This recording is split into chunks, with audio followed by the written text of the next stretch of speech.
السلام عليكم ورحمة الله وبركاته. مرحبا يا أصدقاء، فيديو جديد من قناة ألعاب البي اس بي. في هذا الفيديو أصدقاء لدينا لعبة سبايدر مان 3 بحجم خرافي خيالي جدا يا أصدقاء، لن تصدقوا.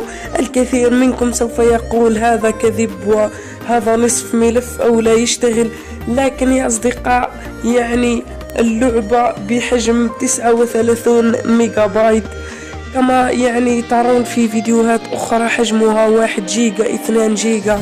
كما ترون يا أصدقاء أنا حملتها بحجم 39 ميجا بايت وتشتغل سريعة جدا كل شيء يا أصدقاء.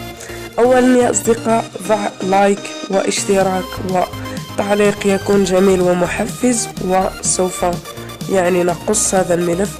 آسف لمن اقترح لعبة سبونج بوب، سوف أنزلها مساء يا أصدقاء، أو إذا تريدون سوف أنزلها غدا. اكتبوا أسفل في التعليقات يا أصدقاء تريدون لعبة سبونج بوب في المساء أو غدا، كما تريدون.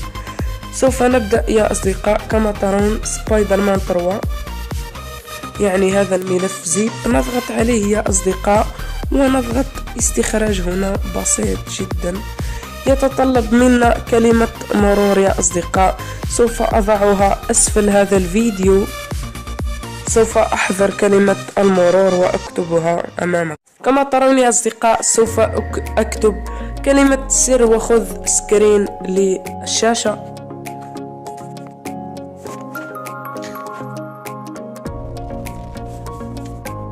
هذه هي كلمة السر يا أصدقاء.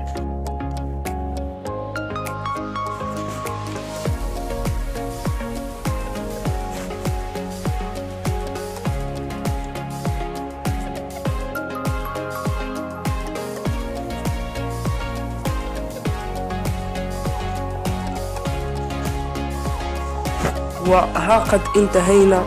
الآن يا صديقي خذ سكرين شوت للشاشة لكي تحفظ كلمة السر عندك. سوف نضغط تم يا أصدقاء كما ترون، ونضغط حسنا. كما ترون سوف يتم استخراج الملف معنا بكل نجاح. كما ترون استخراج الأرشيف تم بنجاح، وكما ترون يظهر معنا هذا الملف. نضغط عليه يا أصدقاء نجد ملف ب44 ميجا بايت، وهذا هو حجم اللعبة الأصلي يا أصدقاء. كما ترون يا أصدقاء حجم خيالي جدا. سوف نضغط على الملف ونضغط قص يا أصدقاء، نضغط ذاكرة الهاتف كما تعودنا، بي اس بي جيم، نضغط هنا الأيقونة، وها قد تم القص بنجاح. كما ترون يا أصدقاء 44 ميجا بايت، من جيجا ونصف إلى 44 ميجا بايت، شيء خرافي خيالي جدا. فالآن سوف أريكم اللعبة يا أصدقاء. نذهب إلى بي اس بي كما تعودنا. كما ترون نضغط في كلمة هوم. كما ترون يا أصدقاء دخلنا وضغطنا في كلمة هوم. سوف ننزل يا أصدقاء إلى بي اس بي جيم، وها هي اللعبة يا أصدقاء سبايدر مان 3. سوف نجربها معا وسوف تتأكدون بأنها تشتغل بكل سلاسة. سوف أترككم مع اللعبة يا أصدقاء، أتمنى أنها تعجبكم. إذا أعجبتكم يا أصدقاء لا تنسى لايك واشتراك وتعليق يكون جميل، شاهد اللعبة. إذا لم تعجبك لا تحملها يا صديقي، وإذا أعجبتك سوف يكون الرابط في الوصف، رابط اللعبة والبي اس بي والزر شيفر الذي استعملناه لقص الملف. مشاهدة ممتعة يا أصدقاء.